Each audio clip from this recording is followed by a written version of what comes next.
Assalamualaikum warahmatullahi wabarakatuh. Halo anak-anak kelas 3. Apa kabar dengan kalian? Semoga kalian semua dalam keadaan sehat walafiat dan tetap semangat di dalam belajar. Kali ini kita masih belajar di tema 7 ya, yaitu tentang perkembangan teknologi. Subtema 2, perkembangan teknologi produksi sandang. Pembelajaran 5. Baiklah, mari kita awali dengan membaca basmalah bersama-sama. Bismillahirrohmanirrohim. Pembelajaran 5. Udin dan teman-temannya bersyukur karena memiliki pakaian. Mereka ingin tahu siapa saja yang terlibat dalam pembuatan pakaian. Mari kita belajar bersama mereka. Ayo membaca. Bacalah teks berikut dengan teliti. Nah, judulnya dari bahan dasar sampai ke pasar. Pakaian berasal dari bahan dasar yang berbeda. Ada yang berasal dari kapas dan serat daun, ada yang berasal dari bulu domba dan serat sutra. Bahan dasar pakaian banyak didapat dari lingkungan sekitar. Petani dan peternak menyediakan bahan dasar pakaian. Petani menyediakan kapas dan beberapa jenis daun. Bulu domba disediakan oleh peternak domba. Serat sutra disediakan oleh peternak ulat sutra. Bahan dasar dikumpulkan dan dibawa ke pabrik pemintalan. Pemintal memintal bahan dasar di pabrik pemintalan. Mereka memintal bahan dasar menjadi benang. Pemintalan dilakukan dengan mesin-mesin modern. Benang yang telah dipintal dibawa ke pabrik kain. Penenun menenun benang menjadi kain. Mereka menenun dengan mesin modern. Kain hasil tenunan dibawa ke tukang jahit. Penjahit menjahit kain menjadi baju. Mereka menjahit berbagai jenis baju. Mereka menjahit dengan mesin yang canggih. Baju yang dihasilkan dibawa ke pasar untuk dijual. Perhatikan gambarnya ya anak-anak. Keragaman pekerjaan membuat hidup menjadi lebih mudah. Kita memiliki pakaian karena bantuan petani dan peternak. Kita dapat mengenakan pakaian karena bantuan pemintal dan penenun. Kita memiliki baju karena bantuan penjahit.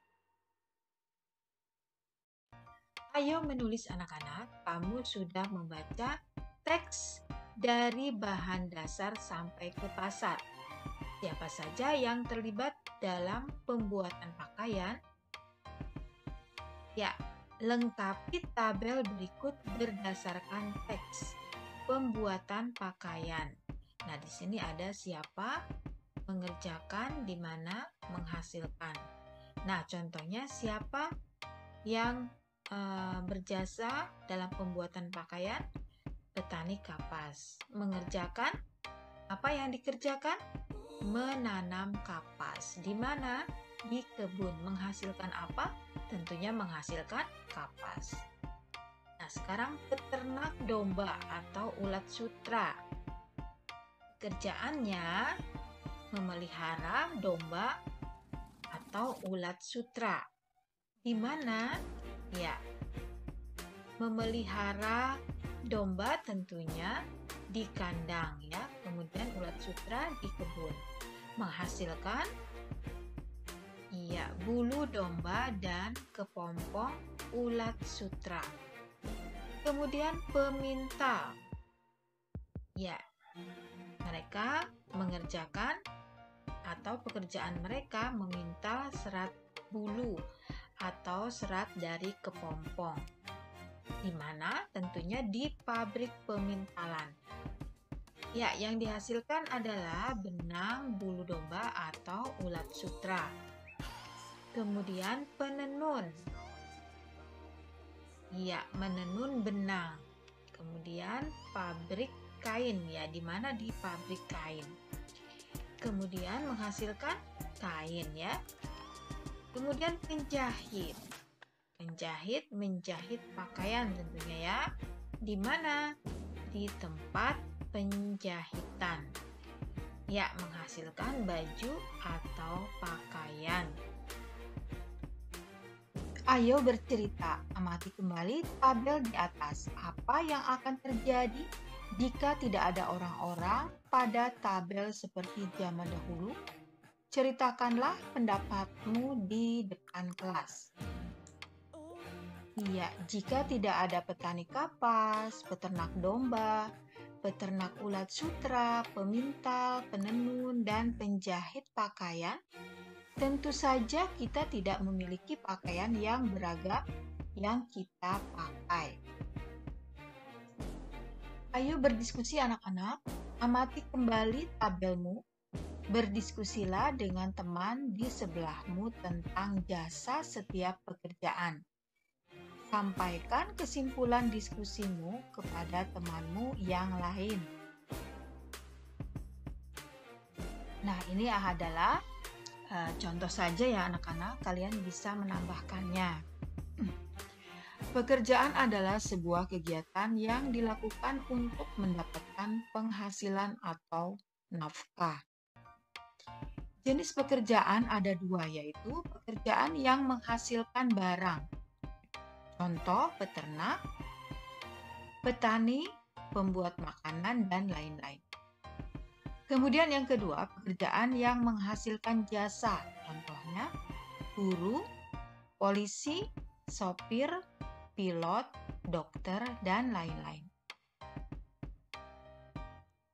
Ayo menulis anak-anak, kamu sudah berdiskusi dengan temanmu. Tuliskan hasil diskusimu pada tempat tersedia. Nah, di sini orang-orang yang berjasa membuat pakaian adalah tentu saja dari petani kapas ya awalnya, petani kapas, peternak ulat sutra, peternak domba, pemintal benang, penenun, dan akhirnya penjahit yang berhasil menjahit kain menjadi pakaian yang kita pakai. Ada banyak jenis pekerjaan di sekitarmu. Ada penjahit, pedagang, abang beca, guru, dokter, dan lain-lain. Mereka berjasa kepadamu tanpa kamu tahu. Bersyukurlah dan berbuat baiklah kepada siapapun. Ayo mencoba anak-anak. Masih ingatkah kamu dengan motif kain kesayangan Ibu Udin? Salah satu motifnya adalah persegi. Ikutilah langkah-langkah berikut.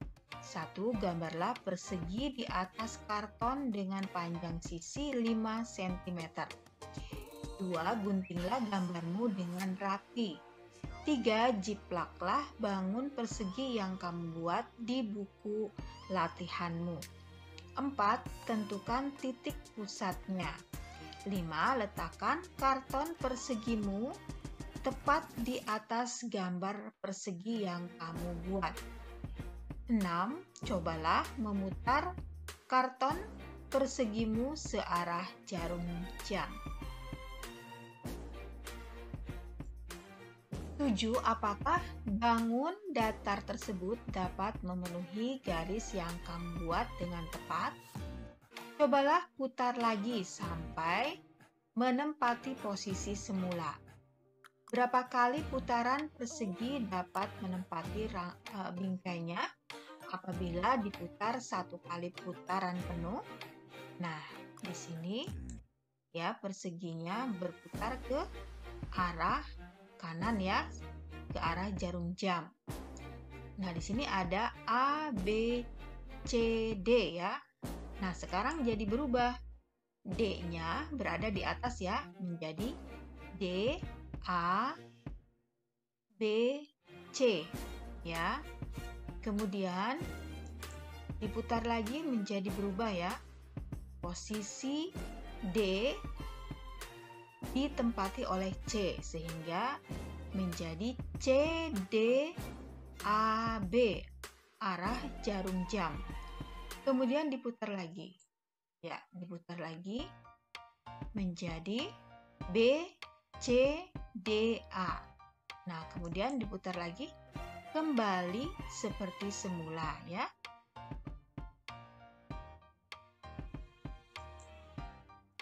Nah, perhatikan anak-anak, di sini ada bangun datar segitiga sama sisi ya. Pada awalnya nampak segitiganya, segitiga ABC ya. A, perhatikan huruf A, B, dan C ya. Kemudian diputar sepertiga putaran. Nah, hasilnya menjadi seperti ini ya. Tadinya posisi A kemudian ditempati menjadi C, B ditempati A, dan C ditempati B. Nah, yang ini awalnya, kondisi awalnya A, B, C. Kemudian setelah diputar 2/3 putaran berlawanan arah dengan jarum jam, hasilnya jadi seperti ini.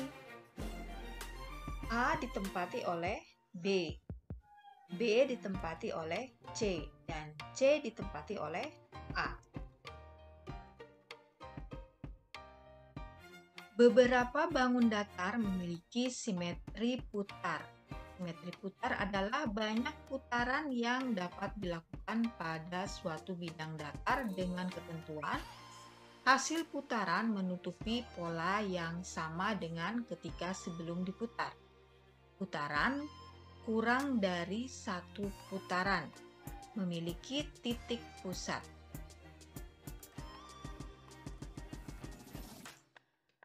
Ayo berlatih anak-anak, buatlah percobaan dengan bentuk bangun datar yang lain. Cobalah juga dengan sembarang bangun datar. Lakukan langkah-langkahnya, seperti pada halaman sebelumnya. Catatlah hasil percobaanmu pada tabel berikut. Nah, beri tanda centang jika memiliki dan silang jika tidak memiliki. Nah, di sini ada tabel tertuliskan bangun datar ya, berarti nama bangun datarnya. Kemudian memiliki simetri putar banyaknya. Ya, kalau memiliki simetri putar berarti harus dicentang. Jika tidak memiliki berarti disilang ya. Nah, sekarang persegi memiliki simetri putar banyaknya ada 4. Kemudian persegi panjang memiliki simetri putar banyaknya 2. Belah ketupat memiliki simetri putar banyaknya 2. Segitiga sembarang tidak memiliki simetri putar ya, maka kita silang ya. Kemudian banyaknya tentu tidak ada ya, kita silang. Kemudian trapesium sembarang tidak memiliki simetri putar, maka kita silang. Dan banyaknya kita silang. Di sini ada kegiatan bersama orang tua. Orang tua menceritakan dampak positif keberagaman di lingkungan sekitar. Nah, anak-anak, sampai di sini dulu pertemuan kita untuk kali ini ya.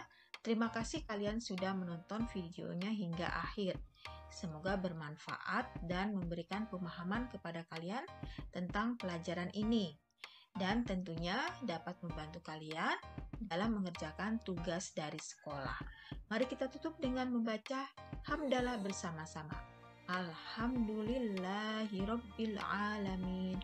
Wassalamualaikum warahmatullahi wabarakatuh. Sampai jumpa lagi di video berikutnya ya.